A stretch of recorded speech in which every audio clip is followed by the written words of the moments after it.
Muito bem, hoje então nós vamos continuar no Sermão da Montanha. Nós estamos em Mateus capítulo 5 e eu vou ler para você dos versos 33 a 37.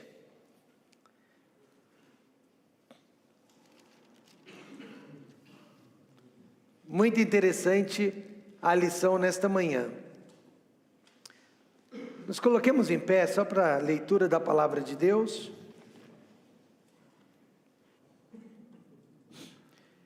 Outro sim ouvistes que foi dito aos antigos: não perjurarás, mas cumprirás os teus juramentos ao Senhor. Eu, porém, vos digo que de maneira nenhuma jureis, nem pelo céu, porque é o trono de Deus, nem pela terra, porque é o escabelo de seus pés, nem por Jerusalém, porque é a cidade do grande rei. Nem jurarás pela tua cabeça, porque não podes tornar um cabelo branco ou preto. Seja, porém, o vosso falar sim, sim, não, não, porque o que passa disso é procedente do mal. Hoje, então, nós vamos falar sobre juramentos e votos. Quantos aqui têm o costume de jurar? Agora ninguém, né?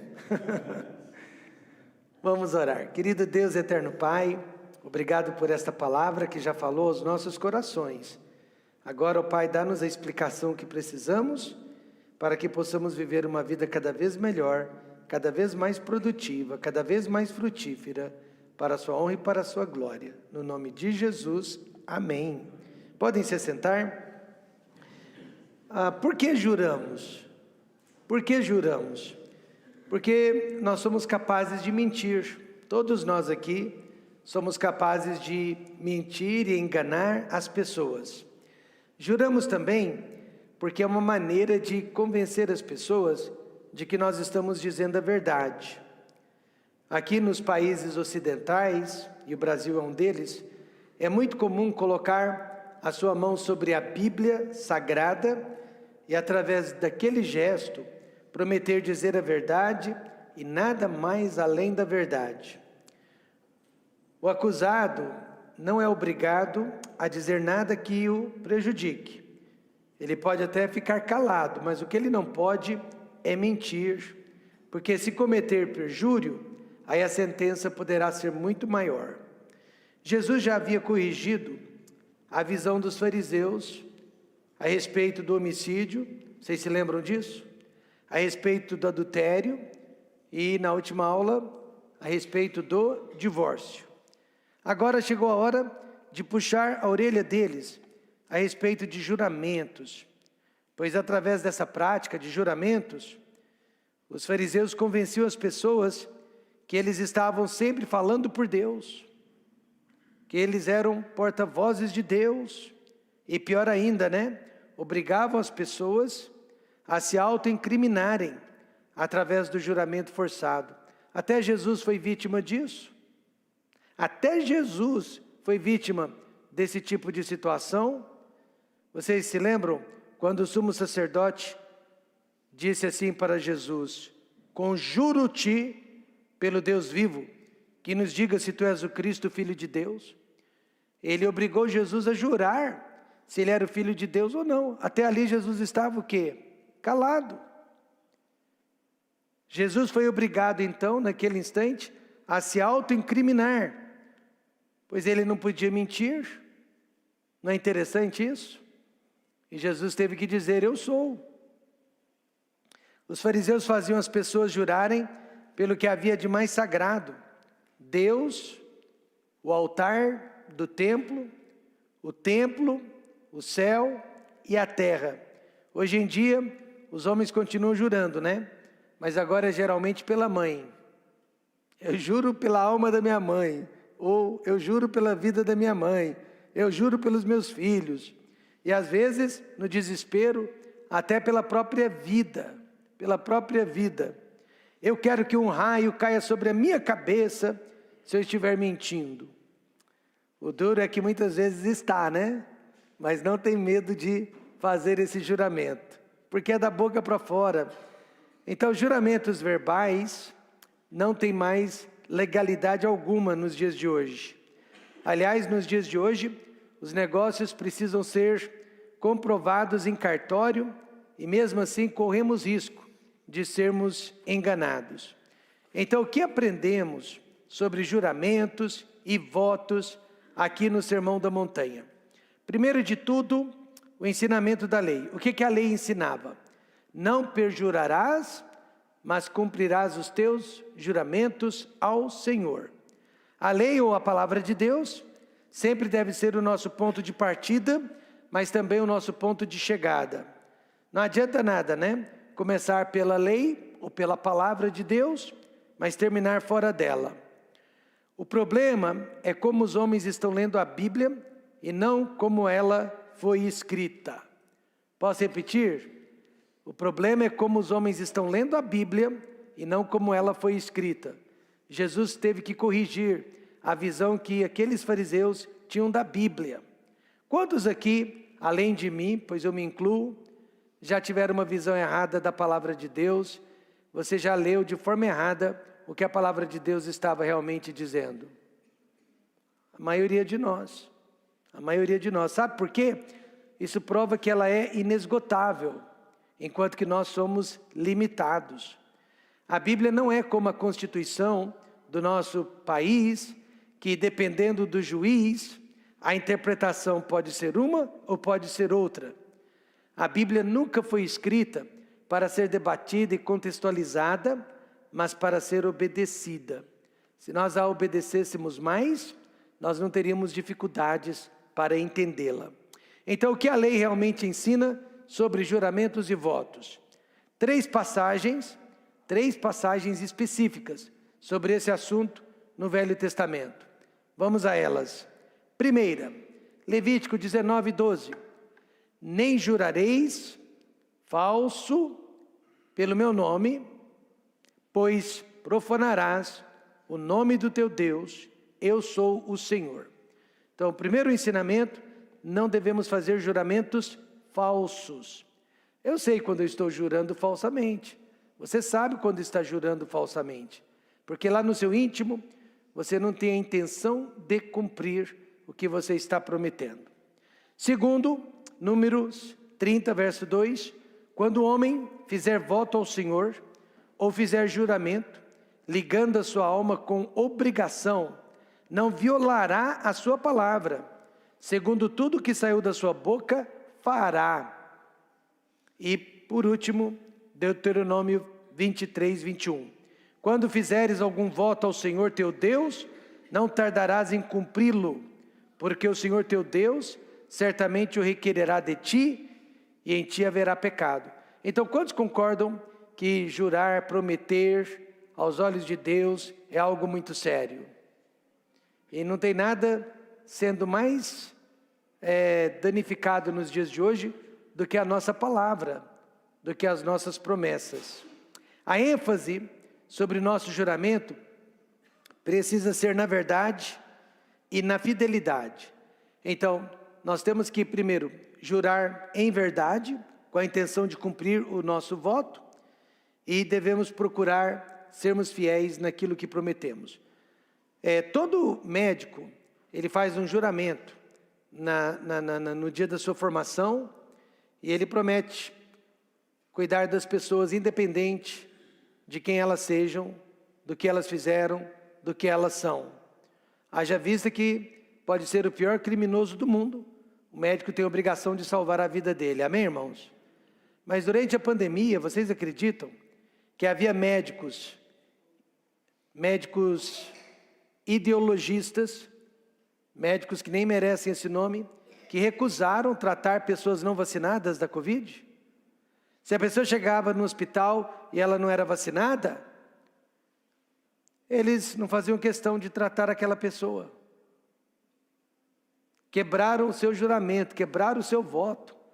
Um médico assim deveria perder até as suas credenciais, pois ele falhou no que há de mais sagrado no meio da profissão. Quando fazemos um voto, é com o desejo de cumpri-lo. E sempre devemos dizer a verdade. Mas o ser humano, por mais sincero que ele seja, por mais fiel que ele seja, não consegue prever o futuro, muito menos garanti-lo.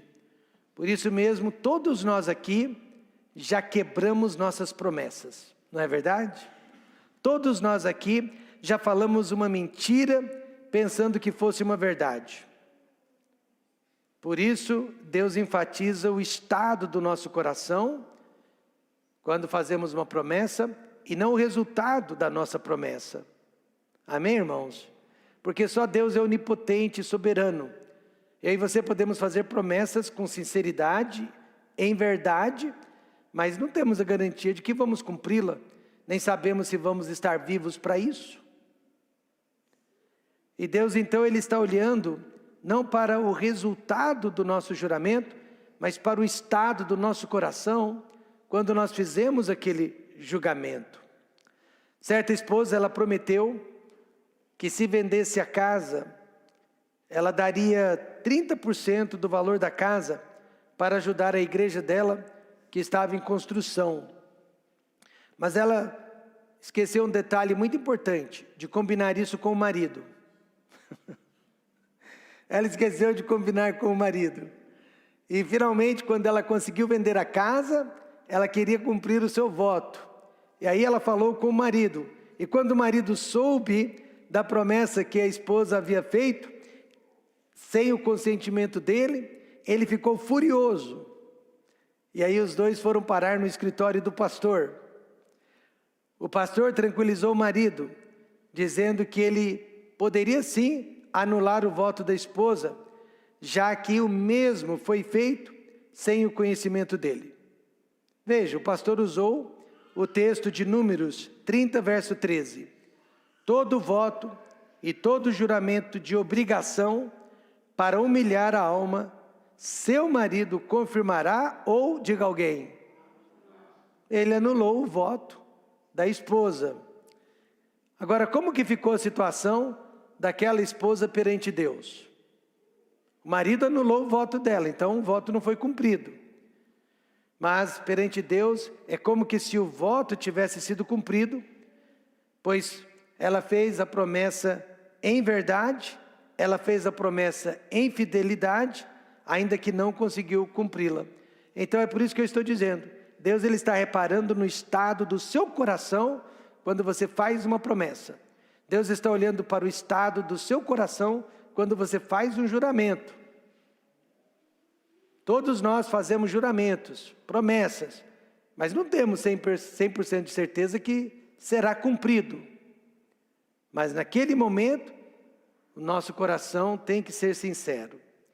Os fariseus, bem como todos os religiosos profissionais, sempre vão enfatizar a letra da lei, a letra da lei. Mas Deus quer que subamos um degrau a mais. Ele quer que vivamos o espírito da lei. Amém, irmãos? Não a letra, mas o espírito. Veja o que Paulo disse a respeito da letra e do espírito da lei, em 2 Coríntios 3, verso 6. Veja o que ele disse. O qual nos fez também capazes de ser ministros de um novo testamento, não da letra, mas do espírito. Porque a letra mata e o espírito vivifica. Isso acontece no nosso meio. Nós temos colegas de ministério que é tudo ali, no rigor da letra, rigor da lei. E nós já temos aqueles que vivem o espírito da lei. De maneira nenhuma, o espírito da lei anula a letra da lei. Mas a letra, só a letra da lei, anula o espírito da lei. Por isso que Jesus chegou perante aqueles homens e colocou os pingos nos is. No ministério, nós temos que decidir se vamos enfatizar a letra ou o espírito da lei. Quantos concordam que no nosso ministério, na nossa igreja, nós optamos pelo espírito? O espírito, não a letra da lei, porque a letra mata. A letra mata. A letra diz para apedrejar uma mulher que caiu em adultério. Mas aí chega o Espírito e diz para perdoá-la e para que ela não voltasse a pecar mais. Amém, irmãos? Então Jesus, Ele quer que nós vivamos o Espírito da lei. Mesmo a lei por mais dura que seja, por mais inflexível que seja, ela enfatizava o estado do coração do homem, ao invés da sua ação, puramente. Por isso que Deus permitia a oferta pelo pecado. No Velho Testamento, aquela oferta, ela servia apenas para mostrar o coração do pecador penitente, mas ela não perdoava ele nada. Era só uma demonstração de que ele estava arrependido, porque o perdão verdadeiro veio da cruz do Calvário. Então, tanto os salmistas quanto os profetas no Velho Testamento, por mais legalistas que eles precisavam ser, enfatizavam o estado do coração acima das ações. Graças a Deus por isso, senão todos nós estaríamos perdidos. Nós estaríamos perdidos. Eu tenho certeza que, se não todos, a maioria de nós aqui queremos ser fiéis, queremos ser mais dedicados a Deus, queremos ser mais obedientes, queremos vencer o pecado em nossas vidas, mas nem sempre conseguimos. Ainda bem que Deus olha para o coração, amém, irmãos? E não para os resultados, porque estaríamos perdidos. Todo mundo está me acompanhando? Não é isso? Estaríamos perdidos. Quem aqui gostaria de ser julgado pelo resultado de sua vida? E quantos gostariam de ser julgados pelas intenções do seu coração? Olha o que o Salmo 15 diz: Senhor, quem habitará no teu tabernáculo? Quem morará no teu santo monte? Olha a resposta: aquele que anda sinceramente e pratica justiça e fala a verdade no seu coração. Deus está olhando para o nosso coração. Agora veja Jeremias 5. Dai voltas às ruas de Jerusalém, e vede agora, e informai-vos, e buscai pelas suas praças, a ver se achais alguém, ou se há homem que pratique a justiça, ou busque a verdade. E eu lhe perdoarei, ainda que digam, vive o Senhor, de certo, falsamente juram. Então Deus, Ele está olhando o seu coração. Ele sabe se você é sincero ou não. Hoje de manhã mesmo, uma família prometeu que estaria aqui conosco. Até agora não chegou. Ah, Deus vai cobrar dela. Não. Se quando prometeram foram sinceros, mas alguma coisa os impediu. Essa é a questão do juramento. Você deve fazê-lo em sinceridade, mas certeza que você vai cumpri-lo, você não tem. Por que você não tem? Porque você não é onipotente, não é soberano. Você não sabe se vai estar vivo daqui a 5 minutos. Concluindo esta parte, os nossos votos a Deus precisam ser feitos em justiça e em verdade. Caso contrário, aí mesmo é que eles não serão cumpridos. Então esse foi o ensinamento da lei. Agora veja o ensinamento dos fariseus. Olha que coisa terrível. Outros sim ouvistes que foi dito aos antigos. Agora Jesus fala do lado deles, o que eles estavam ensinando. Assim como eles fizeram com os outros mandamentos, lembra? Eles relativizaram os votos. Eles relativizaram os juramentos, dizendo que somente o que foi prometido a Deus tinha que ser cumprido, mas não o que nós prometemos aos homens. A palavra que damos ao próximo não tem importância. Ela sim podia ser anulada a qualquer momento do dia ou da noite. O que acontece quando relativizamos as nossas palavras? Aí nós precisamos de advogados, precisamos de testemunhas e até de um cartório para garantir que a nossa promessa ou a promessa dos outros será cumprida. Você sabia que é crime gravar as pessoas sem o consentimento delas? Quantos sabiam disso? Pois é, mas há pessoas tão inseguras, mas tão inseguras, que elas ficam com o celular ligado, enquanto conversa conosco. Por que as pessoas fazem isso? É uma reflexão de si mesmo. Nós somos capazes de mentir, então o outro também é capaz de mentir. É uma projeção, esse tipo de atitude. Foi daí que surgiram todos e qualquer tipo de juramento. Eu juro pela vida da minha mãe, pela vida de meus filhos, eu quero que um raio caia sobre minha cabeça. Por quê? Porque nós sabemos que as nossas palavras não têm peso. Em Mateus 23, os judeus estavam tendo que jurar por tudo que havia de sagrado, pois os homens não podiam mais confiar uns nos outros. Aí eles estavam jurando por tudo e por todos, pelo templo, pelo altar, pelo céu, pelo trono de Deus, pela terra, por Jerusalém e etc. e tal. Olha que ponto, o ser humano chegou. É isso que acontece quando nós abandonamos o valor de nossas promessas para com Deus e para com os homens. Quantos aqui já sofreram prejuízo porque você não quis voltar atrás na sua palavra? Eu me lembro quando eu vendi o meu carro, primeiro carro, era uma Paraty verde, vendi para o meu cunhado.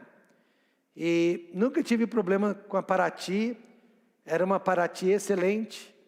Eu havia feito muitas e muitas viagens com aquela Paraty e fiz questão de vender para um parente.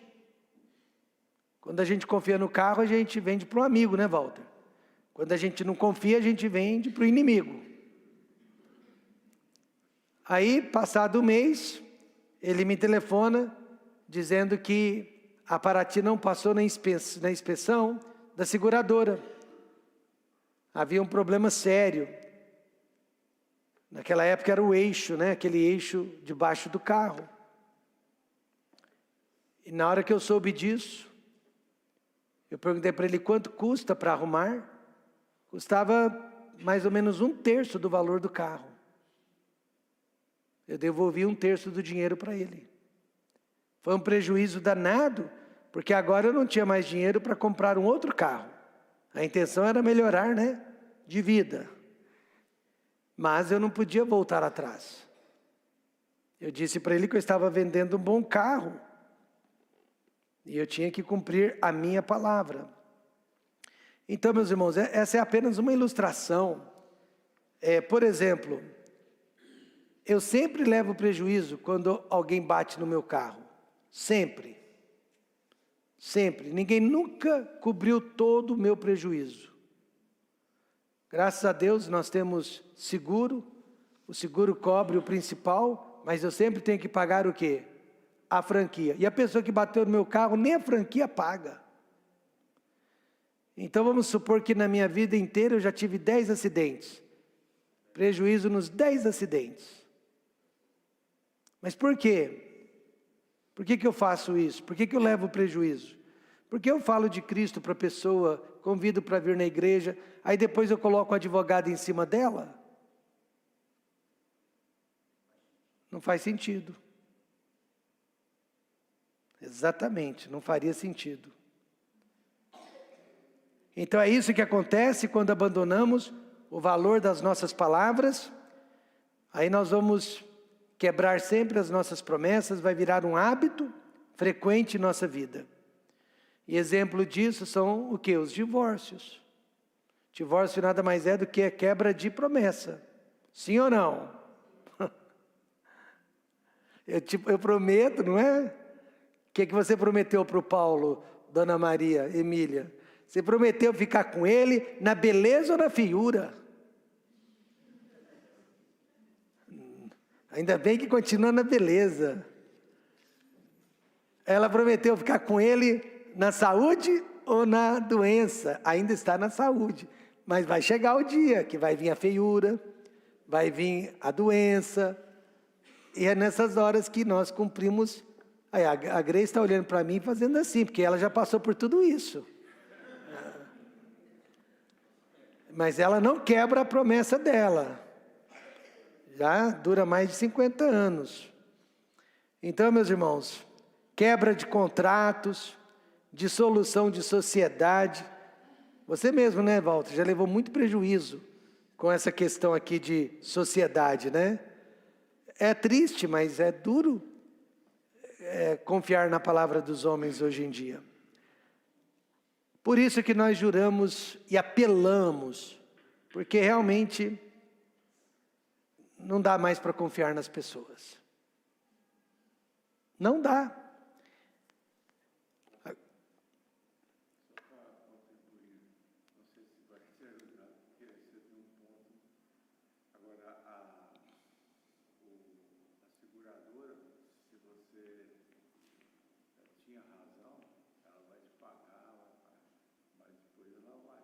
Ela vai atrás do culpado, né?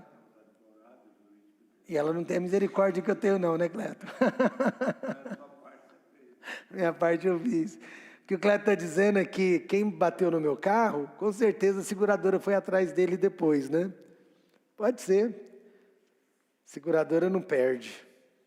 Muito bem. O ensinamento de Jesus. Para mim é o que interessa. O ensinamento de Jesus. Ele não aboliu a lei, mas ele explicou a lei, né? Ele mostrou para nós realmente o que a lei queria dizer.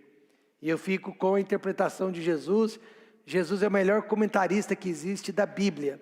Por quê? Porque ele é o próprio autor. Ele é a palavra de Deus. Veja o verso 34. Eu, porém, vos digo, que autoridade, hein? Eu, porém, vos digo, que de maneira nenhuma jureis, nem pelo céu, porque é o trono de Deus, nem pela terra, porque é o escabelo de seus pés, nem por Jerusalém, porque é a cidade do grande rei. Jesus ensinou que qualquer tipo de juramento que fazemos, mesmo usando outras pessoas ou outros lugares, estamos sempre fazendo para Deus. Mesmo que você tenha feito para o homem, em último lugar você fez para Deus. O céu é o trono de Deus, a terra é o apoio dos pés de Deus, e somente Deus pode mudar a cor natural do nosso cabelo. Quando eu morei nos Estados Unidos, isso já faz muito tempo, eu fiquei impressionado com o valor que os americanos dão aos contratos. Lá não existe a CLT, mas as pessoas assinam um contrato anual com seus empregadores. Tanto um quanto o outro tem que cumprir o que está no contrato, sob pena de severas multas. O contrato pode ser renovado ou não, no final do período determinado. Então lá não existe segurança, né? No emprego, é anual. Você trabalhou bem e o patrão ainda precisa de você, o contrato é renovado. Jesus não proibiu o juramento que fazemos a Deus, mas certamente Ele proibiu os juramentos que fazemos a esmo, sem compromisso de serem cumpridos. Já viu aquela pessoa que você convida para vir à igreja? Olha, você poderia vir na igreja nesse domingo? O pastor Rômulo vai pregar uma mensagem, digamos, sobre a ressurreição de Cristo.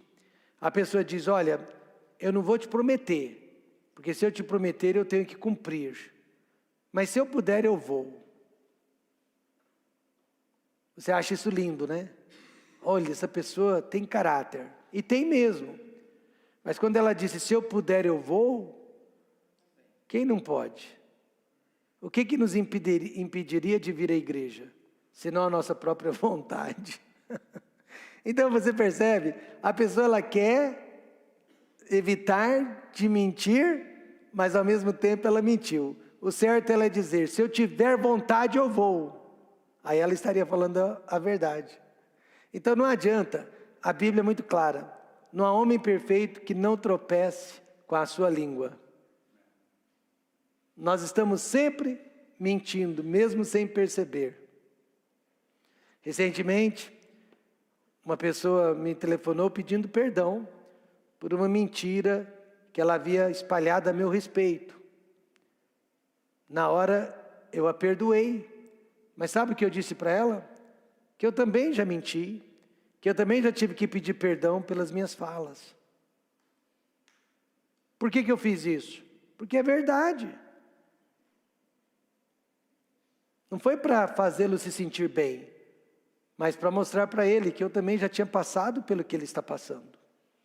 A Bíblia é clara, não há ninguém, não há homem nenhum que não tropece com a sua língua. Daí Jesus chegou e mostrou que nós não devemos fazer juramentos por um acaso.